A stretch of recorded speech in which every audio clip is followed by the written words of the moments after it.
Hello everybody, this is Christian L here at Cladd Studios, and this is my first official tutorial about the behind the scenes and the ins and outs of audio recording, mixing, and finally rendering and publishing the YouTube. There will be a series of tutorials going on through the rest of June, but for now this is just a nice introduction video to the software that I use and how to navigate through it for people who are just getting started with audio mixing, as well as people who don't even have a clue about it. So this is out to you guys, and thank you for tuning in today. So right now on the screen is Mixcraft 6. Now this is a program I use for like 90% of my audio editing, and simply enough, how to get it, I have it actually open here in Mozilla Firefox. So basically go to Google, you type in Mixcraft 6 download in the search bar, click on the first link, and right here just push this nice big download button. It will come up with the screen, follow the instructions, etc. And it will give you a 14-day free trial with all the functions that you need and all the effects and saving and publishing that you can use in Mixcraft 6. After 14 days, you would have to buy the program or get a registration ID by any means necessary. So what happens, so when you open up Mixcraft 6, after you finish installing it, you come up with this screen right here. And there's three different options to start a new project. The first one here says record yourself or your band. Basically, it's actually the same format you see in the background here. So if you push this, it's just going to be this screen. Building loops and beat matched music is actually the same exact thing, but instead of putting it in time, as you can see up on the top section here, it's in seconds. It would put it in beats per minute. And I'll get to that a little bit later. And the third one is actually really cool. It says build virtual instrument tracks. Now this is using MIDI, and I'm actually going to explain what the difference between WAV and MIDI is, because there are two different types of formats, but they do go hand in hand with each other. And usually when I mix, I use a series of both. Actually, more often have I been using building virtual instrument tracks, the MIDI format, because you get a lot more expansion with it, and it's for more like advanced type of mixing, which is really cool. And a lot of the tracks that you'll be seeing recently are actually a lot of MIDI audio compared to WAV. So I'm going to push this one for now. Now I'm going to actually explain now the difference between WAV and MIDI. Now WAV is basically sine waves. Now that's just like the general format. If I wanted to open up a regular MP3 sample, it's going to come up like this on the screen. And if I zoom in down here, you could see how there's a lot of bumps. And whenever you see these bumps, it's going to be a WAV format. I mean, same thing if I come here and I wanted to record something, you could see that as I'm talking in the microphone, it's recording all of my audio onto the track. I'll get more into recording later, but that was just to show you what WAV is. And I'll show you really quickly. If you wanted to do MIDI soundtrack, I'm just going to do it randomly right now. You can see line format on the screen right now. So this is MIDI, and the really cool thing is you get a lot of different types of sounds with it, which I'll go through this later. It's a whole bank of like 1,000 different types of sound. Simply enough, you need to know a little bit of music experience. Actually, let me just go back to this really quick. And you can see that with the music experience, you need to know some notes. There's a keyboard right on the side. It goes pretty high. Like it's a nice... it goes, I think, 9 octaves, which is really impressive. So all the way back down. It's funny, it's even -1. I didn't even notice that. But that's just simple enough. So what we're going to do, I'm just going to show you the rest of the tabs here. I'm going to start a project tab here. This is with the default project when you first open the program. Tempo is 120 beats per minute. Now, you could do the project and change this if you want to go slower. Sounds will actually follow with it. Even the MIDI and WAV files really accompany to the number you do, which is a really cool feature. One other thing here, when you're done with your mix, you can make it really like official. I like to do this when I put it on my iPod and listen to it. Just put the titles, the authors, it all comes up. Just fill out the information, and before you render, you could do that. Usually keep this in the key of C because this program does has pitch alteration, which I'll get to in a later tutorial. So definitely keep that this way. And for people who are just starting the whole mixing process, keep it in 4/4 time because a lot of the loops are going to be in 4/4 time, and it's a nice simple. It's like the main music time signature. One cool thing is it actually has auto beat match, which if you let it go for like a minute or two when you have all your audio formats in here, it will beat match them for you, and hopefully that they stay in time. Otherwise, you might have to do some little bit of tweaking, which I've had to do in past. But that's just that. If you do have a sound, like if I wanted to put in a sound here, like I did, and I want to double click it, it shows up here. Just how to get further with sounds. You can make a start point, you can make an end point just by dragging these in.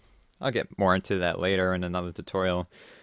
Um, the mixer seems a bit complicated if you've never seen one, but great thing about it, all you really need to know is that there's 8 of these tracks, and as you can see actually up here they're highlighting every single one I highlight right here, so they just match with each other. And if I want to move the phaser on one, you could see that the phaser moves up there on one. And this big one on the right is the main mixing track, and it's this big bar right here. Now this is really important just to make sure you get a final level. And as you can see, like I can move it here, but honestly I just use the one up here. It's much easier. So right here actually is really cool. This is a library. Now there's like 6,000 sounds. You can see 6,593 sounds. These have a bunch of loops, sound effects, anything you possibly need. So this is all basically exploring. You can search by different means. You could do styles, tempos, instruments, song kits. You can see like acoustic, blues, electro, dub, even dubstep, voice. I think there's orchestral, which I used a lot. Punk. Just go through the different ones, and really simply enough, if you like something, and I'll just choose a random one right here, you could play it. You can see it's playing there, but I don't think you can hear it here. And push a plus sign, you drag it up, and there it is. And then when you want to play it, you just play it. With the little bar down here, I mean, I'll show you little things. Obviously, this is a time thing. It shows you how many beats per minute, the time signature, everything down here, basically. This is to go back to the beginning of the track. This is to go to the end of the track. This is to rewind, to fast forward, to play. And this special button right here is to record, which I will definitely get into another tutorial about that as well. So that's the bottom section. Now going up here, we have 8 tracks, and you can count them because like 1 through 8.